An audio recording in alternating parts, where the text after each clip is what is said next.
और हम आज अपने जो चैप्टर चल रहा है अपना क्षमादान, उसका पार्ट नंबर अपने जो 4 है वो मैं आपको स्टार्ट करने वाली हूँ।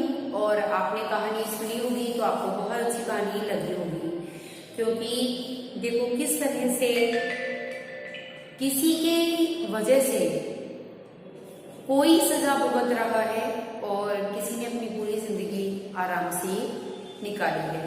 तो वही चीज यहाँ पर बताई गई है। बाद में पछतावा करने से क्या फायदा था, क्योंकि एक बहुत बड़ा समय, बहुत लंबा समय जेल के अंदर जो भगीरथ था वो निकाल चुका था। अब उस व्यक्ति के पछतावा करने से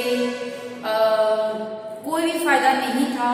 बलदेव चाहे उसके रो रो करके जान ही क्यों नहीं दे देता, क्योंकि भागीरथ का समय, अपनी जो पूरा एक जीवन था, उसकी जो एक सुंदर लाइफ थी वो पूरी की पूरी निकल चुकी थी। तो देखिए अब आगे क्या होता है।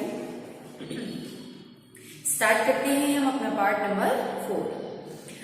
अगले दिन जब कैदी बाहर काम करने गए तो पहरे वालों ने सुरंग की मिट्टी बाहर पड़ी देख ली। खोज लगाने पर सुरंग का पता चल गया। हाकिम सब कैदियों से पूछने लगा। देखिए, जेल के अंदर एक लंबी सुरंग कर रखी थी। जेल के अंदर एक बहुत लंबी सुरंग खोद रखी थी, रास्ता बना रखा था निकलने के लिए। तो सभी जितने भी कैदी थे जेल के अंदर, उन सबसे पूछा कि भाई ये सुरंग किसने बनाई है, किसने करी है ये सुरंग यहाँ पर, उसका नाम बताओ, तुम्हारे साथ कुछ नहीं होगा, उसी को भुगतना पड़ेगा।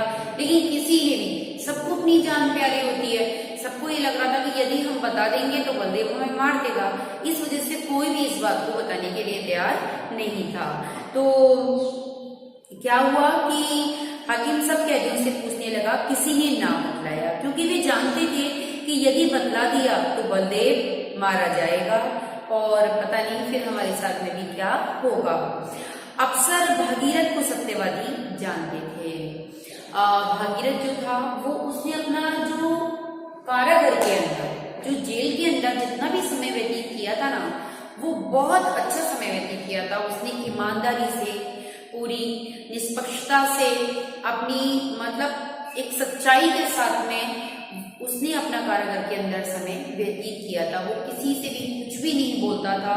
वही अपनी आस्था के साथ में ईश्वर की भक्ति करना और अपना काम करना, अपने जो मिल रहा है उसे राजी राजी खा लेना, और इस तरह से वह अपनी दिनचर्या को निकालता था। तो सब जो जेल के जो मतलब लोग थे ना, जिनका संग इतने समय से था उसके साथ में, तो वो लोग उसे सत्यवादी समझने लग गए थे और बहुत उसे इज्जत और सम्मान भी देते थे, जानते थे। उससे पूछने लगे, बूढ़े बाबा तुम सच्चे आदमी हो, सच बताओ कि यह सुरंग किसने लगाई है। सभी ने भागीरथ से पूछा।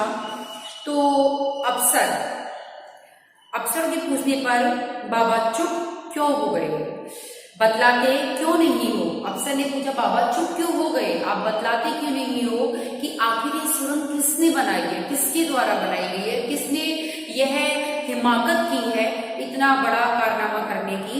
लेकिन उसने, भागीरथ ने कुछ भी नहीं बताया।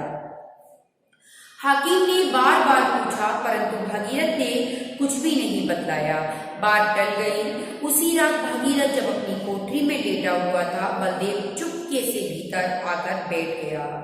भागीरथ ने देखा और कहा, तुम क्या चाहते हो बताओ, यहाँ से चले जाओ, नहीं तो मैं पहरे वालों को बुला लूंगा। बलदेव पांवों पर पड़ करके उसके पांवों में पड़ गया। उसने अपना सिर रख लिया और कहा भागीरथ से, भागीरथ मुझे क्षमा करो, मुझे क्षमा करो। भागीरथ क्यों, अब क्षमा करने से क्या होगा, क्योंकि वक्त तो पूरा निकल गया। बलदेव, मैंने ही उस सौदागर को मारा, छुरा तुम्हारे थैले में छिपाया था। मैं तुम्हें भी मारना चाहता था, परंतु बाहर से आहट आ गई। मैं छुरा थैले में रख करके भाग गया। मैं उस छुरे को तुम्हारे थैले में रख करके भाग गया। अर्थात जो खून से छुरा था उसे देख करके जो पुलिस के जो लोग थे उन्होंने तुम्हें गुनाहगार खूनी समझ लिया और इस तरह से तुम उस कारनामे में फंस गए थे। उसने सारी चीज उगल दी, उसके सामने बता दी।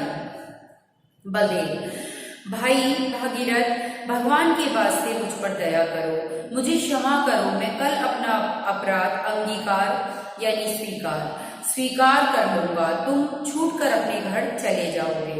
भागीरथ बोले, बातें बनाना बहुत सहज है बलदेव, 26 वर्ष के इस दुख को देखो, अब मैं कहाँ जा सकता हूँ, स्त्री मर गई मेरी, लड़के भूल गए मुझे, अब तो मेरा कहीं ठिकाना नहीं है। बलदेव धरती से माथा फोड़ फोड़ कर रो रो कर कहने लगा, मुझे कोड़े लगने पर भी इतना कष्ट नहीं हुआ था जो अब तुम्हें देखकर हो रहा है। तुमने दया करके सुरंग की बात नहीं बतलाई, क्षमा करो, मैं अत्यंत दुखी हो रहा हूँ। यह कह बलदेव धाड़ मार करके जोर जोर से चीख करके रोने लगा। भागीरथ के नेत्रों से भी जल की धारा बह निकली, अर्थात वो भी रोने लग गया। उसके विलाप को देख करके बोला, पूर्ण परमात्मा तुम पर दया करे, कौन जाने कि मैं अच्छा हूँ अथवा तुम अच्छे हो, मैंने तुम्हें क्षमा किया। कुछ भी पता नहीं है कि हम इस संसार के अंदर यदि हमें दंडित किया गया है, तुम अपने किस जन्म का भुगतान कर रहे हैं। कहने का तात्पर्य यह है कि हर इंसान अपने कर्मों का भुगत रहा है इस धरती पर जन्म लेने के बाद में। तो कुछ भी पता नहीं है कि मेरी तकदीर में ही ये सब कुछ भुगतना लिख रहा था, तुमने अच्छा किया या मैंने अच्छा किया, क्या हुआ क्या नहीं हुआ ये परमात्मा ही जानता है कि किसकी तकदीर में क्या लिखा हुआ था। तो इस वजह से मैं कौन होता हूँ तुम्हें दंडित करने वाला और क्षमा करने वाला। पूर्ण परमात्मा तुमको क्षमा करे, जाओ मैंने भी तुम्हें माफ किया। इस तरह से कह करके उसने अपने वाक्य को पूरा किया। अगले दिन बलदेव सिंह ने स्वयं कर्मचारियों के पास जा करके सारा हाल उनको सुनाया, अपना अपराध मान लिया। परंतु भागीरथ को छोड़ देने का जब संदेश आया तो उसका देहांत हो चुका था। अर्थात भागीरथ कारागार से जब निकलने का समय आया तो वह संसार को ही छोड़ करके सिर्फ अपने इस शरीर को पार्थिव बनाकर नहीं बल्कि इस संसार को ही छोड़ करके चला गया था। अर्थात वह यहाँ से अलविदा ले गया था। कहने का तात्पर्य है कि एक वक्त जब इंसान का वक्त पूरा निकल जाता है किसी ऐसे स्थान पर कि जिस स्थान के बारे में हम ना ही तो किसी से कह सकते हैं और ना ही उसकी चर्चा, उसे इंसान उस जगह पर रहने वाले व्यक्ति को भी बहुत एक हेय दृष्टि से देखता है। तो अब फिर उसका बाहर समय गुजारना बहुत मुश्किल हो जाता है। लोगों के बड़े बड़े सवाल, अपने घर वालों के सवाल, उसे ताने मार मार के उसके जो जीवन बचा होता है उसे मौत से बदतर बना देता है। इसी वजह से उसने अपनी आत्मा को, अपने प्राणों को वही कारागार के अंदर त्याग दिया और वह संसार से विदा ले गया। इस तरह से आपका ये चैप्टर कंप्लीट हो गया और अब मैं आपको इसके क्वेश्चन आंसर वगैरह करवाऊंगी, वो भी आप इसके साथ में कर लीजिएगा।